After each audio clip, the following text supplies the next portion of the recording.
Pacific greetings to you all.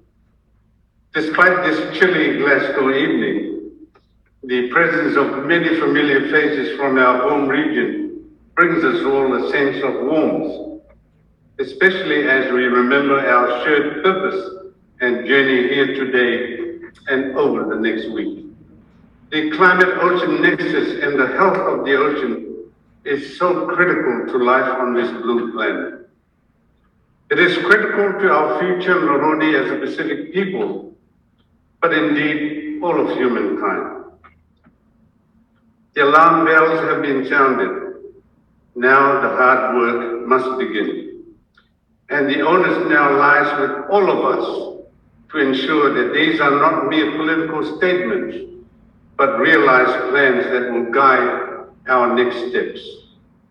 I want to end on that note. We will never give up. We cannot give up. We are here because we all agree on one thing, that our planet is in grave danger. It is no longer business as usual.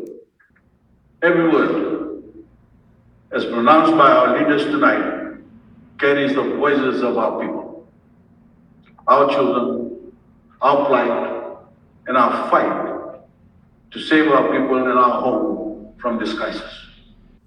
We are marrying traditional knowledge with emerging science and practice to preserve these ecosystems so that our children and grandchildren can experience them for themselves.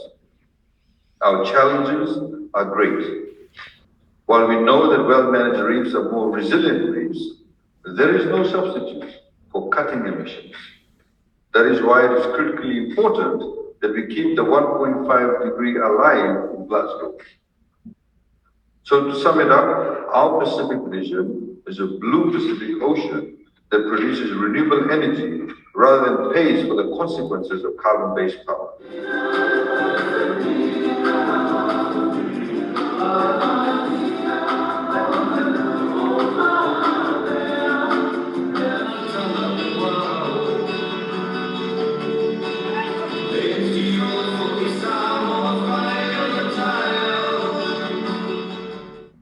The ocean is in trouble, and I think you all know about that. You all know, of course, about climate change. But the ocean's decline in health is a measurable thing. We are here to represent our children and grandchildren. That's what it's about. And in terms of climate change, the ocean is both a victim and the solution. It holds the key to human health and to the health of our planet. We simply cannot survive without a healthy ocean. But we need to act, and we need to act now. I think it's encouraging to see a new ocean mindset developing. And we see coastal nations advocating for equitable, sustainable growth.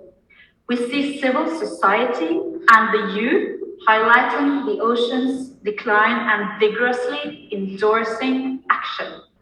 We are now more vulnerable to increasing biodiversity loss due to climate change, which undermines our efforts to build a more resilient future for our people and planet.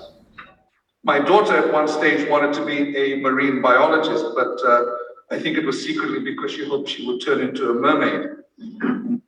Her mother said to her that if things don't change, by the time she gets to study marine biology, she may have to actually take up marine archaeology because the ocean may not be alive and she would have to scuba dive to visit her ancestral home.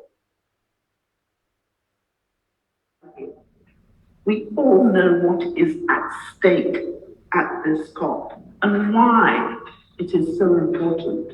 And it's not just that solutions have to be forged, but they have to be maintained. Because in 20 years' time, when someone says to any of you, "What did you do?" we at least will be able to say, "We tried." I hope we'll say, "We succeeded."